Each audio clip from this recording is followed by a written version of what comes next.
चलिए दोस्तों, हमने इसका एक और अगला प्रश्न लिख लिया है और एक्चुअली लाइट जाने के वजह से हमें वीडियो को वहीं रोकना पड़ा था। तो चलिए पुनः शुरू करते हैं, आगे देखेंगे। 8वां प्रश्न है, एक एपी के 50 पद हैं। कितने पद दिए हैं? 50 पद। मान लीजिए कोई एक एपी है, उसमें 50 ही पद हैं, ठीक है, जिसका तीसरा पद कितना है? 12 और अंतिम पद क्या है? 106। थोड़ा समझिए यहाँ पर, यदि हम देखें, मान लीजिए कोई एक पद है 1 2 3 4 5, मैंने एक ए श्रेणी बना दी और इसका जो आखिरी पद है, ठीक है, इसका मान लीजिए आखिरी पद हमने दे दिया 10। तो देखिए जो आखिरी पद होगा वही पद क्या कहलाएगा? अंतिम पद कहलाएगा, ठीक है। अब यहाँ का देखिए एक एपी में कितने पद हैं? 50 पद हैं, तो इसका अंतिम पद क्या कहलाएगा? 50 वाला पद कहलाएगा। कहलाएगा कि नहीं दोस्तों?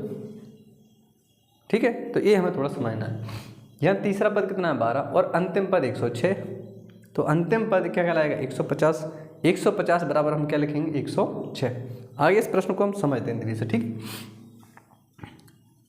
प्रथम शर्त अनुसार, ठीक है दोस्तों, प्रथम शर्त अनुसार। प्रथम शर्त में हमसे कह रहा है, ठीक है, कि इसका जो तीसरा पद है वो कितना है? 12 है। और हम ए पहले समझ चुके हैं, ठीक है। तीसरा पद a + 2d बराबर क्या हो जाएगा? 12। या आप इसको यहाँ पर ऐसे लिख भी सकते हैं, यदि आपको दिक्कत है तो आप ऐसे लिख सकते हैं a3। फिर आपके लिए बस एक लाइन बढ़ जाएगी, तो a बराबर, अच्छा a3 यानी तीसरा पद कितना है? 12, तो यहाँ पर 12 लिख लीजिए। बात वही है, कोई दिक्कत नहीं, ठीक है। आप ऐसे भी लिख सकते हैं। अब यदि इसकी दूसरी शर्त देखें, या दूसरी शर्त है कि यहाँ पर अंतिम पद 106, ठीक है, तो अंतिम पद है, हम लिख सकते हैं दूसरी शर्त, दूसरी शर्त अनुसार। दोस्तों आप इसे लिखें या ना लिखें, आप डायरेक्ट प्रश्न भी करेंगे तब भी आपका सही माना जाएगा। यदि आप इसको लिखते हैं तब भी आपका सही माना जाएगा। यदि आप प्रश्नानुसार भी लिखते हैं तब भी सही माना जाएगा, ठीक है। तो यहाँ लिखते हैं पुनः दूसरी शर्त अनुसार, ठीक है। दूसरी शर्त क्या आती है हमारी? इसका अंतिम पद। तो जरा समझिए, इसका 50वां पद था, ठीक है, तो हम लिखेंगे a+, ठीक है, a+ 49d बराबर a50। लिख पाएंगे क्या नहीं दोस्तों? क्योंकि 50वां पद पूछा है तो उससे एक कम लिखेंगे तो क्या हो जाएगा? 49, ठीक है। ये हमको समझना है। यहाँ पर देखिए a+, देखिए 2d लिखा था, यहाँ पर 3 दिया था इसलिए 2 लिखा था, यहाँ 50 देगा आगे तो उसको क्या लिखेंगे? 49। तो 49d बराबर a50, ठीक है, a 49d बराबर अंतिम पद, ठीक है, अंतिम पद कितना है? 106। तो इसकी जगह हम क्या लिखेंगे अब? 106। बस इस प्रश्न को इतना आपको समझना था। अब ये प्रश्न हमारे पहले प्रश्न के जैसा बन गया सॉरी दोस्तों। अब हम करेंगे समीकरण 1 तथा समीकरण 2 से, ठीक है। तो समीकरण 1 लिखेंगे a+ 2d बराबर 12, ये समीकरण 1 हो गया है। a+ 49d बराबर 106, ये समीकरण 2 हो गया है, ठीक है। अब यहाँ में जैसे हमने पहले किया है बिल्कुल वैसे ही करेंगे। a से ये कैंसिल हो जाएगा तो यहाँ पर माइनस आएगा, यहाँ पर माइनस आएगा, यहाँ पर माइनस आएगा, ये दोनों कैंसिल हो जाएंगे। a से e को काट देंगे भाई। 49 में से जब 2 को घटाएंगे तो बचेगा 47 और साथ में बचेगा d। जब इसमें से हम इसको घटाएंगे, ठीक है, 106 में से यदि हम 12 घटाएंगे तो बचेगा जी, ठीक है, 94। कितना बचेगा? 94। ये इसके नीचे चला जाएगा, ठीक है। d बराबर -94 बटे -47। माइनस से माइनस कटेगा, 47 दूनी 94 होता है, तो d का मान आ जाएगा हमारे सामने 2। क्या दोस्तों आपको यहाँ तक समझ में आ गया? ठीक है दोस्तों, अब इस d का मान हम किस में रख देंगे? समीकरण 1 में। चलिए हम समीकरण 1 लिखते हैं और उसमें उसका मान रखेंगे।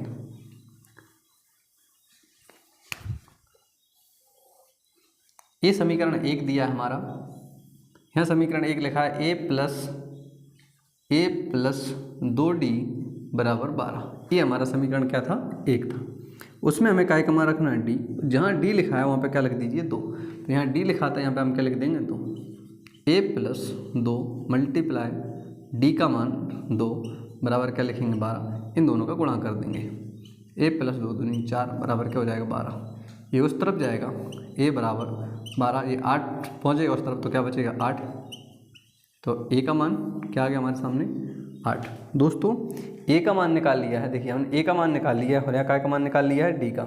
ये दोनों मान निकालने से अब हमको बताना है कि इसका 29वां पद ज्ञात कीजिए। ये हमारा प्रश्न हमसे पूछ रहा है। तो देखिए a का मान आने के बाद d का मान आने के बाद 29वां पद तो चंद सेकंडों का काम है, आप आसानी से निकाल सकते हैं। चलिए हम लगाते हैं, चूँकि हमें 29वां पद ज्ञात करना है, इसलिए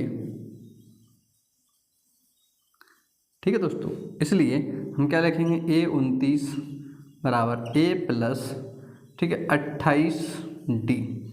इससे अगले वाले प्रश्न में मैंने आपको बता दिया था कि हम इसको ऐसे भी कर सकते हैं। अब यहाँ मैं इसको डायरेक्ट करूँगा, ठीक है। तो क्या कर दिया हमने 29 लिखा था, एक कम करके 28 लिख दिया। a 29 बराबर a का मान हमारे सामने 8 था गुणा 28, d का मान क्या था 2, ठीक है। a 29 बराबर 8 प्लस 28 दूनी क्या हो जाएगा 56। a 29 बराबर जब इसको जोड़ेंगे तो ये हो जाएगा 64। अतः हम कह सकते हैं कि अतः श्रेणी का 29वां पद 64 है। ठीक है छात्रों, अब हमने इस प्रश्न को भी पूरा कर लिया। इस टाइप के आपके 3 प्रश्न हो चुके हैं, एक उदाहरण का 2 प्रश्नावली के। इन तीनों प्रश्नों को आप हल करिए और इसका स्क्रीनशॉट ले लें। स्क्रीनशॉट के बाद आराम से कॉपी पे करिए। आपको हमारा पढ़ाना कैसा लगता है, ठीक है, ये हमें कमेंट में बताइए। मेरी कमी क्या है वो भी आप कमेंट में बता सकते हैं, जिसको मैं प्रयास करूँगा उसे सुधारने का। दूसरा ये है कि सबसे बड़ी बात, मैं कैमरे के सामने वीडियो बनाना थोड़ा सा मुझे अजीब सा लग रहा है। सामने थोड़ी सी लाइटें जलती हैं, कैमरे के सामने कोई होता नहीं है, या तो मेरे सामने कोई व्यक्ति बैठे हों तो मैं उनको देख करके कुछ बातचीत कर सकूं, आपके लिए कुछ मोटिवेशन भी दे सकूं। तो अभी ऐसा मेरे लिए कोई पॉसिबल नहीं हो पा रहा है कि मैं कुछ आपके लिए मोटिवेशन भी दे पाऊँ। बस इतना ही कहूँगा कि जितना मैं आपको पढ़ा रहा हूँ उसको दिल लगा के पढ़िए दोस्तों, जिससे कि आपका और आपके परिवार का नाम रोशन हो। जय हिंद, वंदे मातरम।